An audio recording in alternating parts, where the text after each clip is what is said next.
Kasi ang isa maaring mag-isip nga, bakit ba magkakaiba tayo ng reliyon? Ano? Doon pa lang sa reliyon, talakihin na kung paano dinidefine ng mga tao. Iba dinidefine ng, kasi bago mo puntahan, ba't kayo nagkaiba ng reliyon? Yung ibang mga scholars, i-define muna yung reliyon. Sa definition pa lang ng reliyon, magkakaiba na tao. Hindi ba? Pero sa common, natulad natin, alam natin na yung reliyon, ito yung congregation na kung saan kailangan ng tao para ma-practice niya yung kanyang spiritual na pangangailangan. Hindi ba? Bakit tayo magkakaiba ng reliyon? Samantalang ganito, sa tuwing nakikipag-uusap po kami, sinasaalang-alang ng mga tulad namin kung ano yung kaharap namin. Kasi dalawa tao ngayon eh. May mga taong nagsasabi na ang lahat ng reliyon ay tama at makakapagligtas sa tao. May ganon eh. Kahit anong reliyon, tama sa kanya. Apo. At merong mga taong nagsasabi, Mashallah, na meron lang isang reliyon na galing sa Diyos. Upo po kayo. Tuloy. Siya po yung brother natin na gustong yumakap ng Islam ngayon. So, papuhin natin siya at pagkatapos ng ating pag-uusap welcome po sa inyo, inshallah. Tutuloy lang natin yung discussion natin and then afterwards, inshallah, magpunta tayo kay brother. Ulitin natin, ano po? Okay. Mas malapit, mas maganda eh. Puntahan ko po. Sasagutin lang natin na maiksi yung tanong ng kapatid natin, tapos dakuan na natin si brother. Kamusta po kayo? Alhamdulillah. So ganito, kanina binanggit ko, ang tao nagkakaiba ngayon pagdating sa pag-unawa ng reliyon. Ha? Sundan niyo po ako. May tao, sinabi ko, importante ito sa nagsasalita na tulad namin eh. Kasi hindi naman yung nangangaral ka ng reliyon, pagkaharap mo na yung tao sa bersikulong ganito, ganyan. Tapos na po yun. Medyo kalimutan na natin yung ganong paraan ng pangangaral. Eh noon po nakakorbata, tatanong, magkakatok sa pintuan nyo, may daladalang mga aklat. Yun yung typical na pangangaral sa atin. Pero ang totoo, hindi nabibigyan ng tao ng pagkakataon makapag-isip ng husto. Once na nagsimula sila, puro na talatang ng Biblia hanggang mulat matapos na lalalim na Tagalog na hindi na natin naintindihan yung usapan doon. Hindi ba? Pwede naman mag-usap ng reliyon na walang bukasan ng Biblia, ng sitas ng Biblia, hindi ba? Pwede, hindi. Kasi ito binigay sa atin ni Allah Subhanahu wa Ta'ala, yung pag-iisip natin, sapat yun para maunawaan natin ang reliyon. Kung ano tama at mali. Kaya ito sinasabi ko, may taong nagsasabing lahat ng reliyon tama.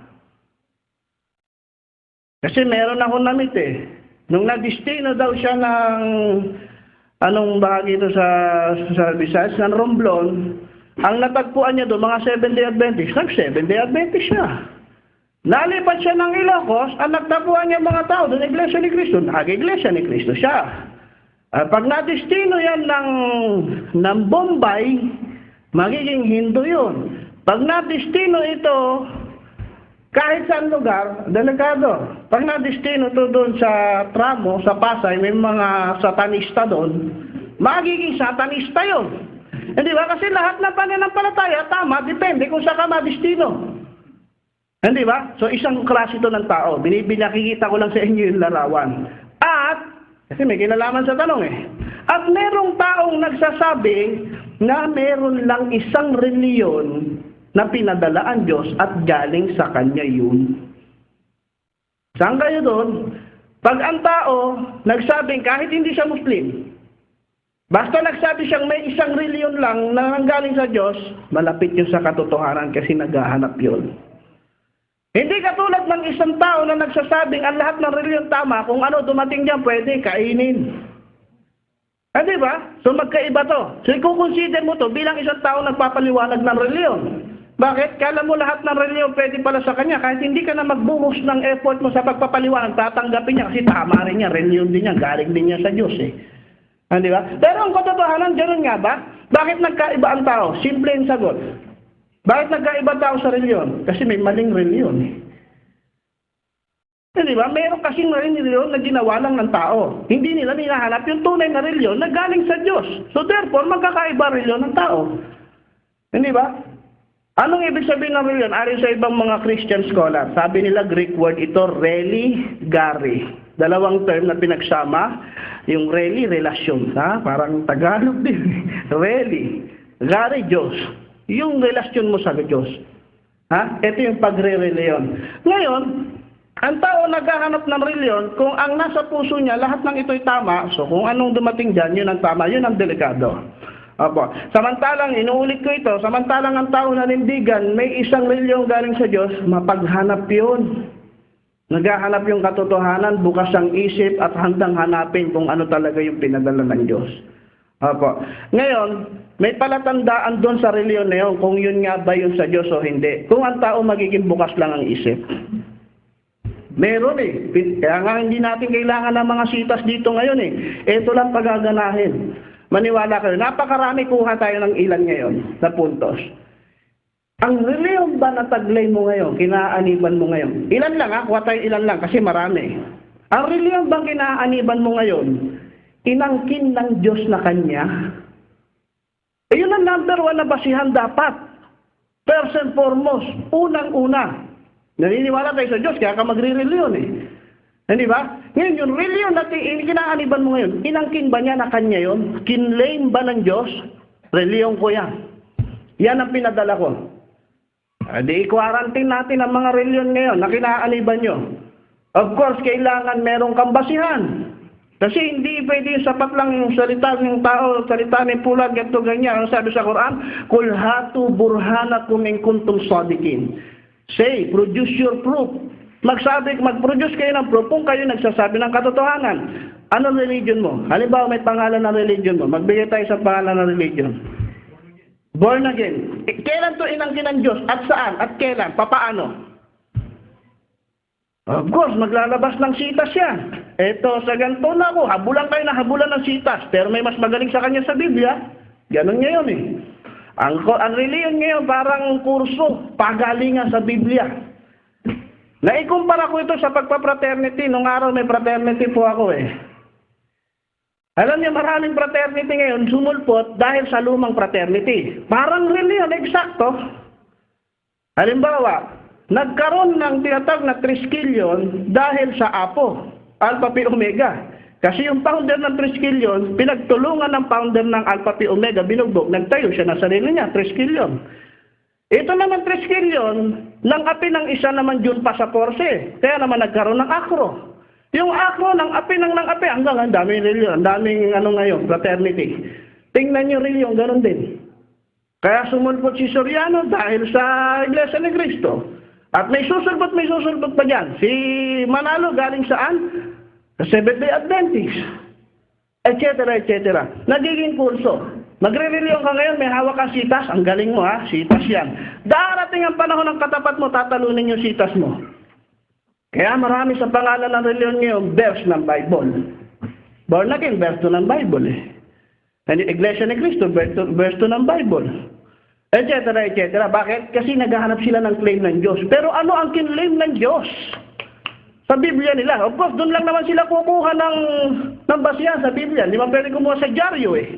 Eh kung sa Arab News kukuha ng basihan, panalo na, tapos na usawa. Pero hindi, doon sila kukuha. Walang makukuha doon basihan eh. Bakit? May darating na bago mas magaling sa kanya eh. Hindi ba?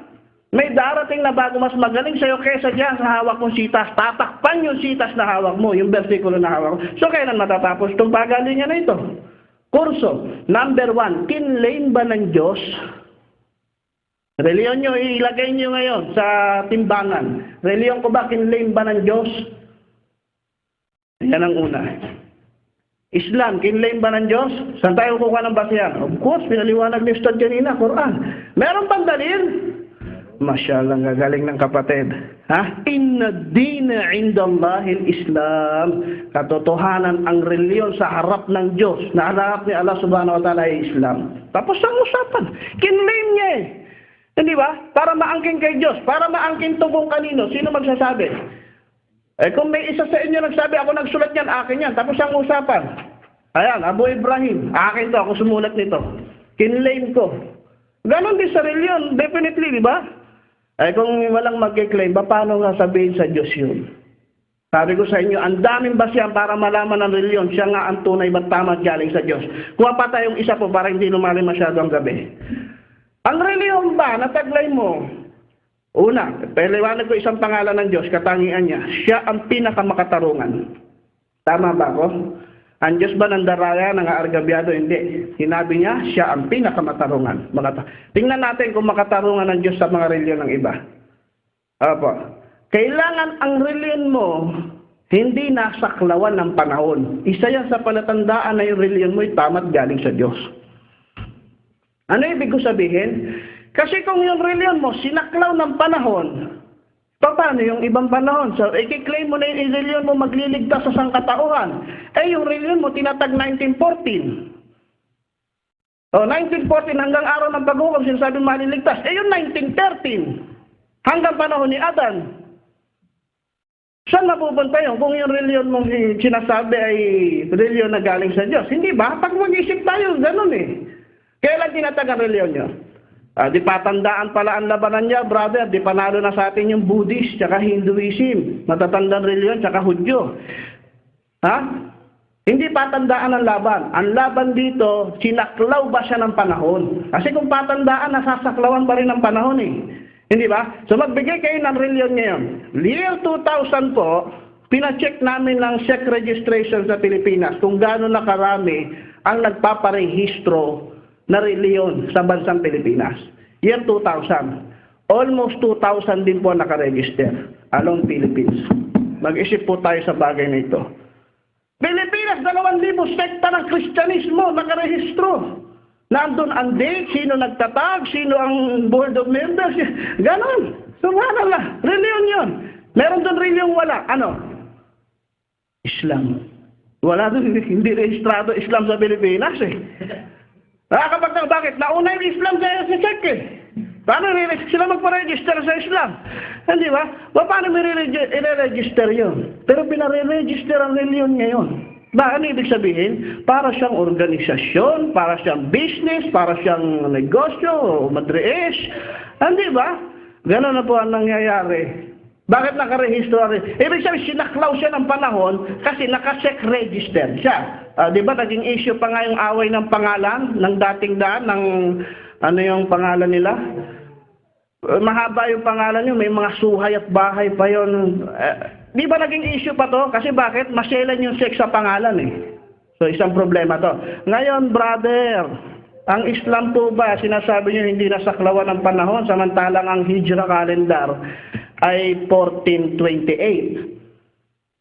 1428 nga. Ibig sabihin, nagsimula Islam, 1428, na nakalipas. So, may nasaklawan din ng panahon. Hindi po. Pagka ganyan, hindi natin naunawaan ang Islam. Dinefine ni Ustad dito kanina ano ang Islam. Ang Islam, pagsuko, basic eh.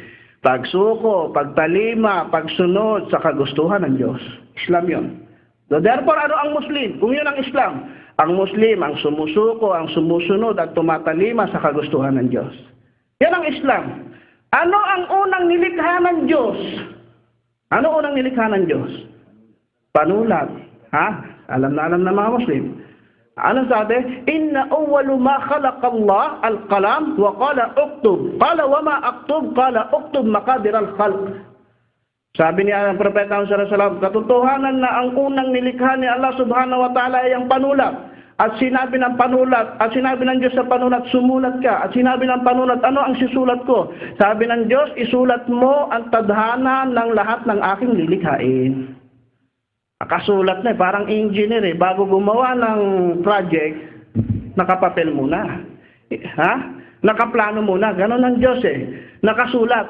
So, 50,000 years ago, wala pang mundo, wala pa lahat. Alam na ng Diyos, nalilitaw ka dito at aattend ka dito sa lecture na ito ngayon. Nakasulat lahat yun. Ngayon, nung nilikha ng Diyos yung panulat at inutusan, nagkaroon ng batas, nagkaroon ng utos ng Diyos. Nung sumunod yung panulat, nagkaroon ng Muslim. Di may Muslim, kung may Muslim, may Islam. Paano masasaklawan to ng panahon? Hindi pa nga nagagawa yung panahon, nagkaroon na ng Muslim. Allahu Akbar. Parang tanong nila, di ba? Nung pamimiloso po, nasa ng Diyos nung wala pang langit at lupa? Sabi ng isang scholar, paano mo tutukuyin ng lugar kung wala pang langit at lupa? Wala pang taas, walang baba, walang north, walang south, walang east, walang west. Tapos hinahanap mo yung lugar. Di ba? Ganito rin. Wala pang panahon, may Islam na. So mula doon sa lapis na yun, hanggang araw ng paghuhukom may kaligtasan kasi makatarungan po ang Diyos. So ito yung sinasabi natin. Asan ang katarungan ng Diyos? Sa pananampalatayang sumulpot kailan lang. Hindi pa? Ngayong gabing ito, tingnan niyo po itong dalawang basihan natin at ilagay niyo po yung reliyon niyo. Maging tapat ka lang sa sarili mo. Hindi tayo nagbukas ng sitas ngayon. Ano pinagamit natin? Ito po, yung binigay sa atin ni Allah subhanahu wa ta'ala na dito dapat unang-unang gamitin sa pagkilala sa Kanya. Kasi yun ang dahilan ba't tayo nilikha sa mundo. Ang sambahin siya. Ngayon, nagpakadalubhasa tayo sa pagdodoktor, sa inhinyero, sa profesyon natin, sa mathematics, etc. Pero tanongin mo sa Diyos, napakatataas na tao sa lipunan. Hindi kilala Diyos. So ito po, dalawang basihan. Hindi po mahirap. Tingnan po natin kung nasa ng reliyon natin ngayon at magdesisyon tayo. Tingnan natin, sumuko tayo. Ihanda mo lang yung sarili mo, ihanda mo lang yung pag-iisip mo. Sumuko ka sa harap ng Diyos. Sa harap ng Diyos, wala pong malaki. Lahat tayo maliit. Si Satanas nagmalaki sa harap ng Diyos, ano nangyari sa kanya? Kasi marami po, hindi pumapasok sa pananampalataya kasi para bang nababawasan tayo. Hindi po.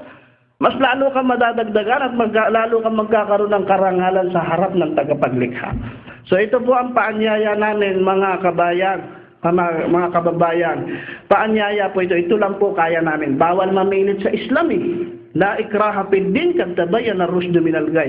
Pagdating sa reliyon, walang pilitan sapagkat na ipaliwanag ang tama sa mali. Ito lang po ang kaya namin, ipaliwanag ito. Sa paraang ipinakamaganda. Yun ang utos sa Quran eh. Kaya kung ano man po magandang narinig nyo ngayong gabi, liwanag po ito ng turo ng Islam. Yung pangit po, personal kong pagkakamali yun. At ngayon palang hinihingi ko po ng tawad yun. So, inuulit ko po, panawagan po, paanyaya po ito sa mga gusto pong yakapin ng Islam. Last po, itong paliwanag. Sa mga gustong yakapin ng Islam, may tinatawag pong syahada.